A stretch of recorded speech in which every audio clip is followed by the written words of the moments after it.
So you have the prompt, now what? Well, answer it, right? You need to answer it accurately, completely. Make sure you answer the question being asked, so don't go off on a tangent. Make sure the answer is thorough with details, so if it's a bunch of generalizations, no one's going to go for it. And always reread it before submitting so you can see if you went off somewhere.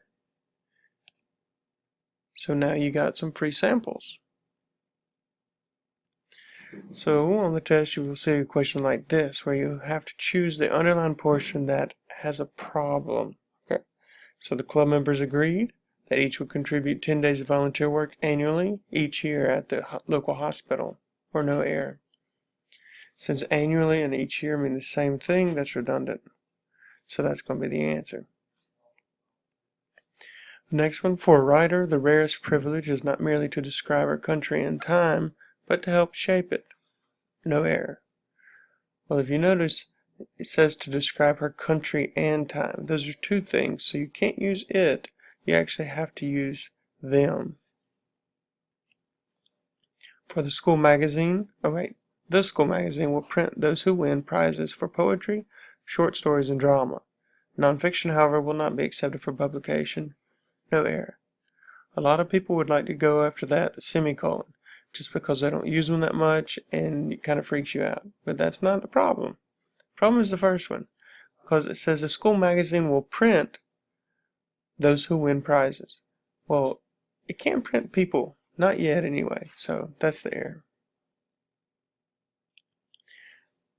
The next one, plagued by robbers, Paris in 1524 passed an ordinance requiring citizens to burn candles in windows fronting on the streets.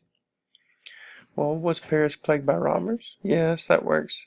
The ordinance isn't a problem because it's not a proper noun. Does the ordinance require citizens? Yes.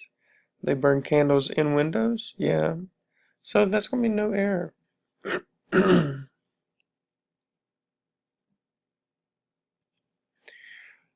On this one, Martin Luther King Jr. spoke out passionately for the poor of all races.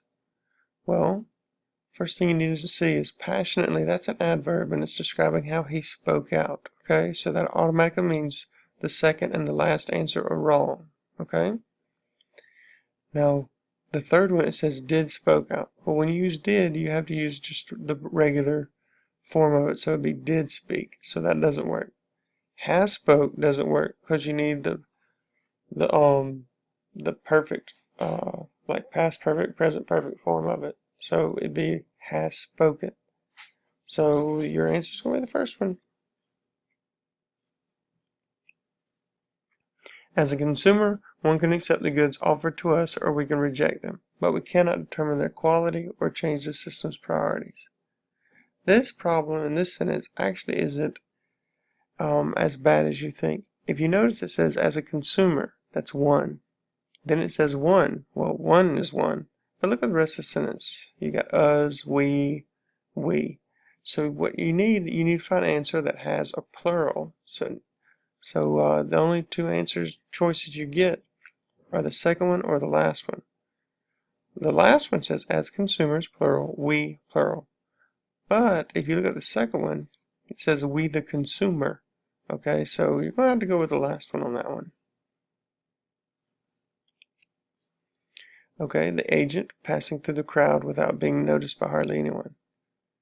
Well, that's not a sentence, so that doesn't work.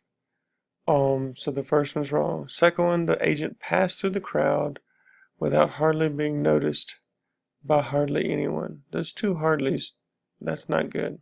The third one, the agent's passing, well, sounds like he died, so don't go for that one.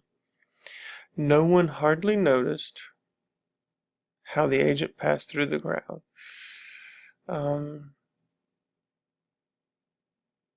You can't no one hardly noticed. So let's look at the last one. I'm hoping this is it. The agent was hardly noticed as you passed the crowd. Yeah, there we go. That would be it.